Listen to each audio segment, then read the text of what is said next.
you guys remember the first time that you ate something that was just absolutely delicious, so good that you thought to yourself, when I'm an adult, I'm just gonna eat this for every single meal, because it's the best. For me, that was definitely cheddar, bacon, jalapeno, cornbread. Oh, it is so good. You have to try some, guys. Trust me, it's delicious. But frankly, it kind of ruins regular cornbread for me. You know, if I go over to a friend's house and they just have regular old cornbread, maybe just jalapeno cornbread, with my knowledge of how good cornbread could be, I can barely eat this stuff. What does this have to do with Baldur's Gate 3, you may ask? Well, you're probably aware that a few weeks ago there were some developers that had a series of tweets that were all kind of backhandedly, complimenting Larian Games for how great Baldur's Gate 3 is going to be, but then also talking about don't expect other games to be this great because this is not really the development cycle that's typical for games, and there's just a lot of special things around Larian Games. So after reading all these comments and watching a few other videos from other YouTubers commentating on the whole extravaganza, I thought I'd give you guys my 2 cents. So first off, I feel like this whole ordeal, all of these tweets, probably should not have been public. I can understand the feelings that this guy is having, but venting it to an audience of gamers, that's stupid. He probably should have talked to his other game developer friends and just kind of let off some steam, because it really came off as just making excuses preemptively for your games not being as great as Baldur's Gate 3 might be.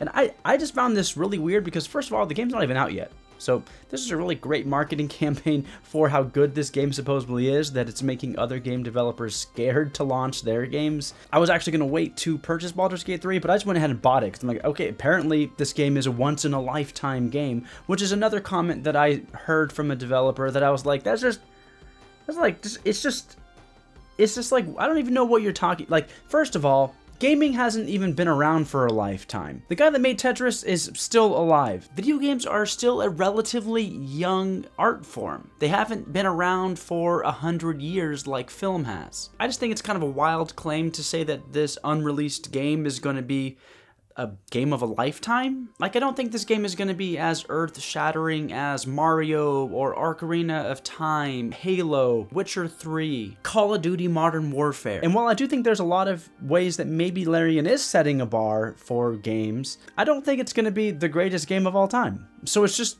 kind of odd that these developers are even commenting about it at all and saying that, like, hey, our games aren't going to be this great. Like, it's just absolutely weird to me. It just comes off as jealousy. It just comes off that these people are jealous that they're working for companies that are maybe either not big enough, they don't have enough resources, or they're working for companies that are big enough, have enough resources, but are beholden to other parties like a board of directors or publishers that are forcing them to maybe cut features, cut this or that to ship a game.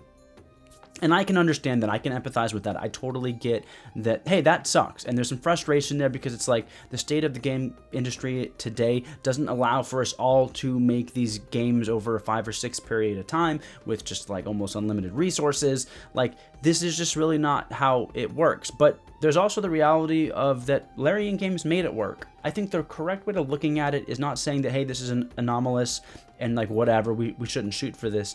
It should be like, hey, ask the question, like, why are we not shooting for this more as a community, as an industry? Because it's obviously possible. And this isn't the only company that's been able to do something like this. CD Projekt Red created The Witcher 1, which was an absolutely horrible game. Sorry guys, that game sucked. Created Witcher 2, a little bit better, gained some traction, and then they created, which in my opinion is one of the absolute greatest games of all time. After years of experience and work, they finally got to a place where they were able to create this bar-setting, once-in-a-lifetime game. And it seems like Larian might be doing that as well. And holy crap, that's going to be great. Maybe people that are in charge, that are the heads of these companies, can start thinking about, you know, what they can do to make this happen with their company. Because there are plenty of studios that do this. From Software, Elden Ring, CD Projekt Red, Bethesda to a huge extent with Starfield, Rockstar Games. And yeah, these are giant companies that have, you know, years and years of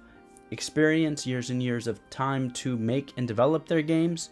But all of these companies started out small, but they experimented and they eventually got to the point where they were in that position. So I can understand developers being upset that they're not there today, but I think they should focus more on trying to figure out how they can get there. Whether if they're a lead, they can lead their company there, or if they're a programmer or an artist, maybe they need to figure out how they can work for Larian Games. There was another comment that one of the developers made in that whole Twitter storm that was something to the effect of, "Oh, we don't want gamers to expect this high a quality for indie games. That's just preposterous."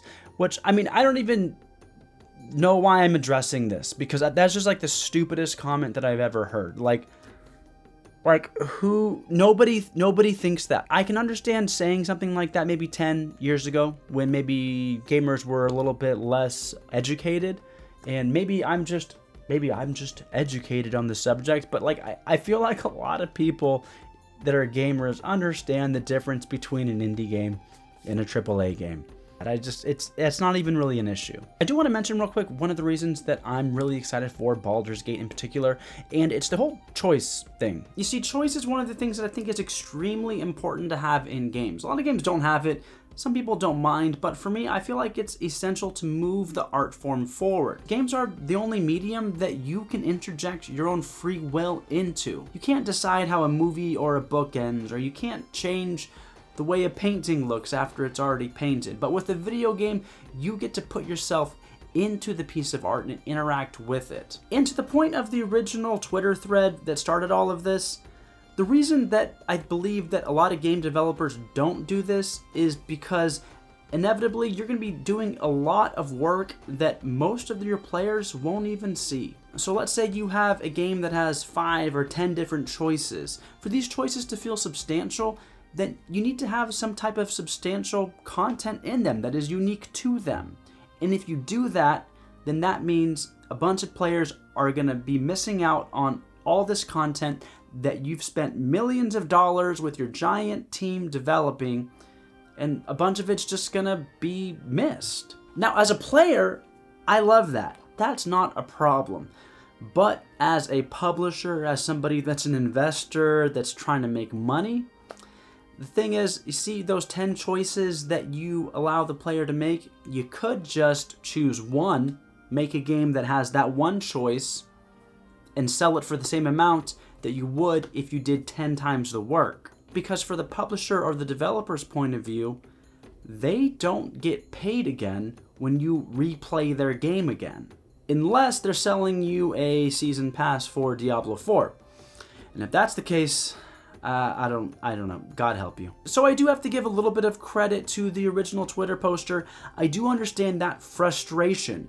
But again, game studios have done this. Small game studios have done this. There's still plenty of ways that you can stand out and you can have a game that has choice, beautiful graphics, amazing story, without having a 5,000 person team over 7 years. So what does bacon, cheddar, jalapeno, cornbread have to do with any of this?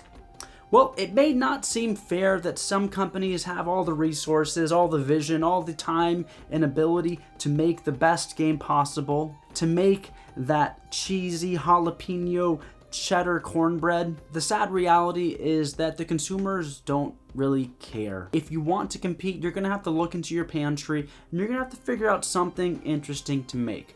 Maybe try to make a gummy bear frosting cornbread. I don't know. Try something. Try to make something that is interesting and different, that makes us not compare it to that standard. Make something that is unique to your company, your vision. And that way we don't have to compare it. Because if you're not going to do that and you're just going to service up plain cornbread, I mean, I know what I'm going to choose every time. Alright guys, thank you so much for watching. Please let me know what you think about everything we talked about today.